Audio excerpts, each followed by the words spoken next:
గిరిజన గురుకులాల్లో తొలగించిన అవుట్సోర్సింగ్ టీచర్స్ ను వెంటనే విధుల్లోకి తీసుకోవాలని రౌండ్ టేబుల్ సమావేశంలో ఏకగ్రీవంగా తీర్మానించారు. 15 ఏళ్ల నుంచి గిరిజన గురుకులాల్లో అతి తక్కువ వేతనాలతో పనిచేస్తున్నామని ఈ సందర్భంగా ఉపాధ్యాయులు వాపోయారు. మెగా డిఎస్సీ పేరుతో ఉద్యోగాలు తీసేయమని హామీ ఇచ్చిన మంత్రి సంధ్యారాణి మాట తప్పారన్నారు. నెలల తరబడి గిరిజన కార్యాలయం ముందు ఆందోళన చేస్తున్నా ప్రభుత్వం పట్టించుకోవటం లేదని ఆగ్రహం వ్యక్తం చేశారు. ఈ విషయంలో ప్రజా సంఘాలను కలుపుకొని ఆందోళన చేస్తామని తేల్చి చెప్పారు గిరిజన అవుట్సోర్సింగ్ టీచర్లు.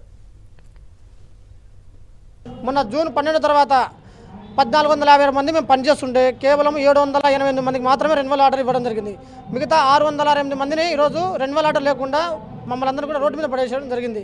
మేము ఈ యొక్క నిరసనను నిరసిస్తూ విజయవాడలో మా గురుకులం హెడ్ ఆఫీస్ దగ్గర దాదాపు కంటే 3 వారాల నుంచి మేము ధర్నాలో నిరసనలు చేస్తూనే ఉన్నాము. గతంలో కూడా మేము రోడ్డు మీదకి వచ్చినామని చెప్పేసి మమ్మల్ని పోలీసులు చాలా దారుణంగా కాళ్ళతో చేతులతో ఎక్కడ పడితే అలా గాయాలు పరిచేలాగా మమ్మల్ని కొట్టడం కూడా జరిగింది. ఇక్కడ మహిళా టీచర్లు ఉన్నా కానీ వాళ్ళను మహిళా పోలీసులు పట్టుకోకుండా అక్కడ ఉన్నటువంటి జెంట్స్ పోలీసులు వాళ్ళను బలవంతంగా లాగడము అనేక రకాలుగా ఇబ్బందులకు గురి చేయడం జరిగింది. ఈ విషయాలన్నీ కూడా గురుకులంలో ఉన్నటువంటి అధికారులకు తెలుసు, మా మినిస్టర్ గారికి లోకేష్ గారికి కూడా తెలుసు. మేము ఇక్కడ ఫైట్ చేసేది కూడా కేవలం 668 మంది ఎవరైతే మేము రోడ్డు మీద పడ్డామో మా అందరికి కూడా రెన్యువల్ ఇచ్చి ఉద్యోగ భద్రత కల్పించి మమ్మల్ని ఈరోజు మీరు మళ్ళీ స్కూల్ పంపించాలని చెప్పి ఒక ప్రధాన డిమాండ్ మీద మేము ఈ యొక్క నిరసనలు ధర్నాలు చేస్తున్నాం సార్.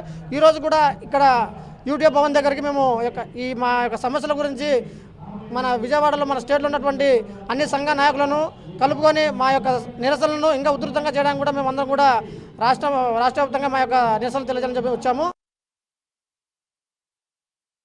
కూటమి ప్రభుత్వం ఏర్పడిన తర్వాత డిఎస్సి ఇచ్చామనేటటువంటి పేరుతో డిఎస్సి 2025 ఇచ్చామనే పేరుతో వాళ్ళు ఈ సంవత్సరం కేవలం 788 మందిని మాత్రమే రెన్యువల్ చేశారు.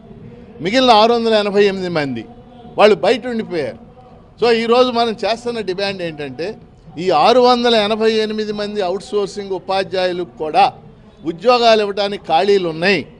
ఆ ఖాళీలను గుర్తించండి, వీళ్ళకి వెంటనే ఇవ్వండి. గిరిజన సంక్షేమ శాఖ మంత్రి సంధ్యారాణి గారు చాలా సాచివేత ధోరణి అవలంబిస్తున్నారు. అలాగే ఇది విద్యకు సంబంధించినటువంటి అంశం కాబట్టి లోకేష్ గారు ఇవాళ విద్యాశాఖ మంత్రి గిరిజనులకు విద్య అందించాలా అవసరం లేదు అని మేము ఆయన ప్రశ్నిస్తూ ఉన్నాం.